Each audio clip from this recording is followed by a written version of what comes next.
नमस्कार भैया, राम राम। हम हैं आशुतोष नायक और आप देख रहे हैं बुंदेली वार्ता। बुंदेली वार्ता में बात हुई है एक ऐसी लड़की से जो लगातार गायन के लाने काम कर रही। अगर कितों भी गाय की अगर दुर्घटना हो जात है और इसकी जानकारी लड़की को मिलत है तो तुरंत तक पहुँच के रेस्क्यू ऑपरेशन चालू करत हैं अपनी टीम के संगे।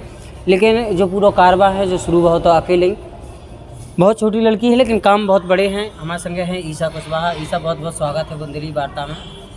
ईसा, कैसे जर्नी शुरू हुई, कैसे ख्याल आओ कि जो बेजुबान जानवर हैं या बेजुबान गाय हैं, इनकी समस्या है, कोई देखत नहीं है, रास्ते में पड़ी रहता, आदमी निकलत जात, कई लोग रौंदत चले जात, कई लोग डंडा मार के भगा देत। लेकिन तुम्हें कैसे और ही के हम इनके लाने का छू करें, जो घायल पड़ी इनकी इलाज करें, इनके लाने कैसे इलाज सीखो, बहुत सारी चीज़ें हैं।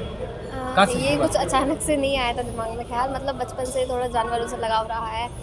तकलीफ किसी की भी हो, सबकी दिखाई देती है कि कोई तकलीफ में है आंखों के सामने। जैसे कि बचपन में हम देखते थे कि घर के बाहर कोई जख्मी गाय जिसके पैर में मतलब कि जो खुरपका की रोग होता है, उनका खून बह रहा है, वो तकलीफ़ में है। जैसे कि गाय वगैरह नाली में फंस जाते थे तो कोई समय पे आता नहीं था बचाने के लिए, और कोई बीमार गाय पड़ जाती थी तो वहीं डली डली वो मर जाती थी, कोई ध्यान देता नहीं था। तो धीमे धीमे जब सोशल मीडिया से भी थोड़ा बहुत देख के समझ में आया कि हाँ, इनका ट्रीटमेंट हम खुद भी कर सकते हैं। तो मेरा फर्स्ट रेस्क्यू यहाँ झांसी में ही मेडिकल वीरांगना नगर में एक डॉग से हुआ था। तो धीमे धीमे हमने खुद से ट्रीटमेंट शुरू किया। आपको जानकारी कैसे लगती है कि उस जगह दूर दूर तक आप जाती हैं, झांसी में 10-25 किलोमीटर भी चली जाती हैं, जानकारी कैसे मिलती कि वहाँ एक घायल गाय पड़ी है? जैसे कि कहीं रास्ते में जा रहे होते हैं, अगर नज़र पड़ जाती है तो हाल के हाल वहीं रुक के हम उसका हाल ट्रीटमेंट कर देते हैं। हम जहाँ भी जाते हैं साथ में मेरे किट रहती है मेरी, जो खुद से तैयार की है डॉक्टर से। जी, फर्स्ट एड किट, जिसमें सारे ज़रूरत की जितनी भी चीज़ रहती है, इंजेक्शन वगैरह, एंटीबायोटिक्स, उनका पेन किलर, तो उनका वहीं पे हम ट्रीटमेंट कर देते हैं। ईसा एज कितनी है? मेरी 19 है। इस उम्र में आपने इलाज करना कैसे सीखा कि एंटीबायोटिक देनी, क्या देना, क्या करना पड़ेगा, यदि पैर टूटा तो क्या करना पड़ेगा, फ्रैक्चर है तो क्या करें, किस घाव को कैसे ठीक करेंगे, ये सब सीखा कैसे? थोड़ा बहुत यूट्यूब से सीखा है, थोड़ा बहुत जैसे कि झांसी के बाहर भी और भी जो रेस्क्यूअर्स होते हैं वो अपने इंस्टा वगैरह पे, फेसबुक पे जो वीडियोस डालते हैं, उनसे भी थोड़ा बहुत सीखा है। और एक सर हरियाणा में हैं जिन्होंने मुझे बहुत ज़्यादा गाइड किया है। आज मतलब कि हमें स्टार्टिंग में कुछ भी नहीं पता था कैसे क्या इनका जो इनको कौन सी दर्द की दवा देनी है, क्या करना है, क्या दवाइयाँ लगेंगी, हमें उन सर ने बहुत ज़्यादा मुझे हेल्प किया है, बहुत ज़्यादा गाइड किया है उन्होंने। कि कोई भी अगर मुझे प्रॉब्लम होती थी तो मैं हाल उनसे पूछ लेती थी। धीमे धीमे झांसी में अगर जब लोगों ने देखा है तो जैसे कि डॉक्टर्स होते हैं गवर्नमेंट, उन्होंने भी थोड़ा बहुत हेल्प किया है कि आओ बेटा हम आपको सिखा देंगे, मतलब कि उन्होंने भी थोड़ा बहुत सिखाया है। ईसा, आजकल कहाँ कहाँ कितनी दूर से कॉल आते हैं कि ईसा यहाँ पे एक गाय घायल है या इसको इलाज की ज़रूरत है, इसको हेल्प की ज़रूरत है, कैसे कहाँ तक जा सकती हैं? झांसी, नगरा, 9 नंबर, रक्षा के आगे भी जहाँ से भी कॉल आ जाए, अगर दूर भी है, अगर हम जा सकते हैं तो हम कभी मना नहीं करते। रात में भी कोई केस होते हैं, जैसे कि कोई आसपास रात के 12 भी बज रहे हो, कोई इमरजेंसी है तो चले जाते हैं, कोई दिक्कत वाली बात नहीं है। क्योंकि उस टाइम ना ही कोई डॉक्टर अवेलेबल हो पाता है, ना ही कोई और, तो थोड़ा मुश्किल होता है, लेकिन जाना पड़ता है क्योंकि उनकी भी तकलीफ़ इस वजह से। ईसा, कोई एनजीओ बनाई है इस काम के लिए, इस सेवा के लिए, कि बिना एनजीओ के काम? ज़रूरी नहीं है किसी एनजीओ के साथ जुड़ के एनजीओ बना के ही काम किया जाए। वैसे लोग कहते हैं कि एनजीओ का रजिस्ट्रेशन, लेकिन नहीं, करनी है तो फिर ऐसे ही कर रहे हैं अभी।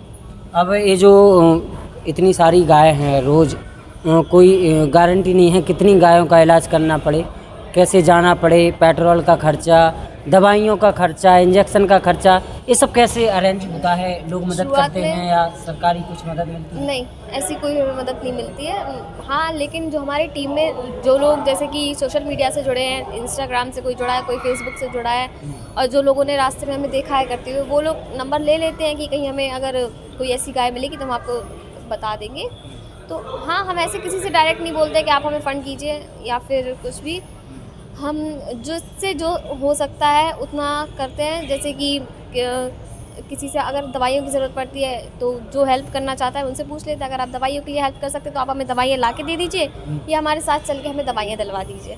ऐसे हम लोग डायरेक्ट पैसे नहीं मांगते पैसे दे दो जी। आप, तो हमें ये इंजेक्शन की ज़रूरत है या दवा की ज़रूरत है वो आप मांग लेते हैं। जी, हमें ये दवाई की ज़रूरत है तो हम उन्हें बता देते हैं आप हमारे साथ चलिए। तो ऐसे लोग हमारी टीम में जो लोग बहुत अच्छे लोग हैं, रात में भी मेरे साथ ट्रीटमेंट वगैरह करवा लेते हैं। टीम अभी ज़्यादा बड़ी तो नहीं है लेकिन जो लोग भी हैं बहुत ही ज़्यादा सपोर्ट करते हैं, बहुत ज़्यादा हेल्प करते हैं।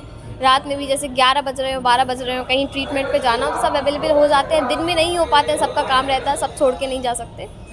दिन में स्टार्टिंग में मेरा ऐसा था कि मुझे सुबह से मेरे साथ कोई जाने वाला नहीं था कि कोई मेरे साथ यहाँ से वहाँ जा सके। जहाँ पे भी ट्रीटमेंट की कॉल आती थी तो वहाँ से हम कह देते भैया हमें आप ले जाइए, बस हम ट्रीटमेंट कर देंगे, हमें कोई दिक्कत नहीं है, ना हमें दवाइयों का कुछ। ईसा कहते हैं कि रात में लड़कियों का जाना निकलना घर से बाहर सेफ नहीं होता है। आपको ये बातें कितनी ठीक लगती हैं झांसी में रात में निकलना? क्योंकि आप तो बता रही हैं कि 11:30-12 बजे तक भी जाते हैं, कोई इमरजेंसी होती है जी जाते हैं तो सेफ महसूस करती हैं? हाँ, कभी कभी ऐसा अकेला, लेकिन कोई हमें ऐसा अकेला छोड़ता नहीं। हम किसी अच्छे काम के लिए जा रहे हैं तो बाहर के जो लोग होते हैं वो हमें थोड़ा सपोर्ट करते हैं। जैसे कि कॉलोनी से कोई अंकल वगैरह साथ में चले जाते हैं, जो भाई वगैरह हैं जो पहले से गौ सेवा में जुड़े हुए हैं। अच्छा, सपोर्ट रहता है किसी न किसी के साथ, किसी न किसी जाती हैं भरोसेमंद व्यक्ति के साथ। जी। बहुत बढ़िया ईसा, बहुत अच्छा लगा आपसे मिलके कि आप इतना अच्छा काम कर रही हैं। लोग तो इंसान जो हैं कि इंसान ही कोई पड़ा हो दुर्घटनाग्रस्त तो लोग देखते हुए निकल जाते हैं, कोई एम्बुलेंस को फ़ोन भी नहीं करता, कोई ये तकलीफ़ नहीं करता कि हम ले जाएं, कहीं हम ना फंस जाएं।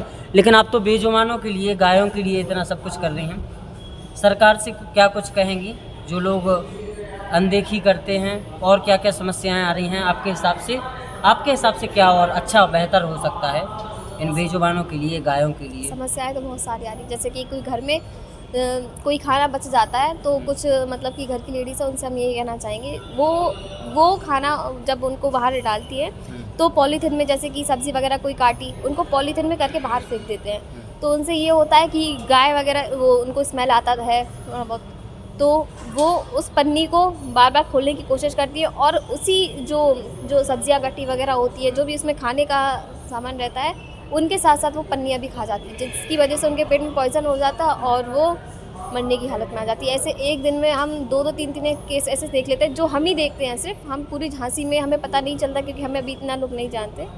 लेकिन हम जहाँ जहाँ जाते हैं ज़्यादातर केसेस यही रहते हैं कि पन्नियाँ जो होती है ना, जो कचड़ा वगैरह गाय खाती है रास्ते में, जो लोग फेंक देते हैं, प्लास्टिक की वजह से उनके पेट में पॉइजन होता है, वो मर जाती है और इसका कोई बचाव भी नहीं, कोई बचाव नहीं। कोई नहीं। सबसे बड़ा जो कारण है गौवंश की मौत का वो है पॉलीथीन, क्योंकि लोग खाने के लिए तो देते हैं लेकिन वो पॉलीथीन में बंद करके दे देते हैं। रोटी है तो पॉलीथीन में पैक करके बाहर रख दी। ऐसे ही जो लोग घर में गाय पालते हैं उनको भी दूध निकाल के ऐसे बाहर छोड़ देते हैं, उनका एक्सीडेंट हो रहा है।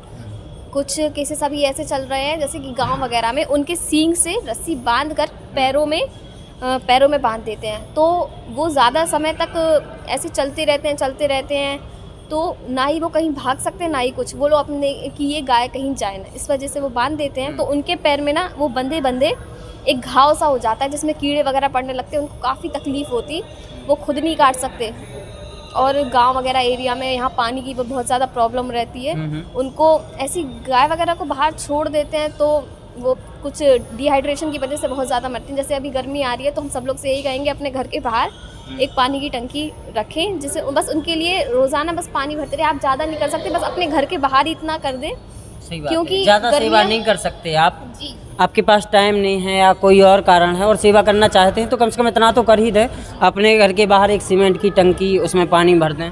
जी, क्योंकि अभी डॉक्टर से हम जैसे कोई भी प्रॉब्लम होती है हम डॉक्टर से हाल कंसल्ट करते हैं कि सर ऐसी मतलब कि ये जो पॉलीथिन का था, उनके जो गाय हम नहीं बचा पाते थे, बहुत अफसोस होता था कि हम मतलब कि क्या हो रहा है इन गायों को, कोई रोग है या क्या है। तो मैंने उस बात पे डॉक्टर से बात की थी, डॉक्टर ने मुझे ऐसा बताया था। तो उस पर मैंने सोचा है कि जो झांसी जो स्मार्ट सिटी का चल रहा है तो हम झांसी से स्टार्ट कर सकते हैं कि जो सफाई अभियान जो नगर निगम के साथ मिलकर हम उनका थोड़ा सपोर्ट कर सकें, वो भी हमारा सपोर्ट करें। और पॉलीथीन पे कुछ पाबंदी जैसा कुछ हो, लोगों को जागरूक करें जी, इसके लिए। बहुत बढ़िया बात है, बहुत अच्छा लगा आपसे मिलके। लोग सोचते नहीं हैं, उन लोगों से क्या कहेंगी जो लोग गायों की तरफ देख नहीं रहे हैं लेकिन बड़ी बड़ी बातें करते हैं? उन लोगों से क्या कहना।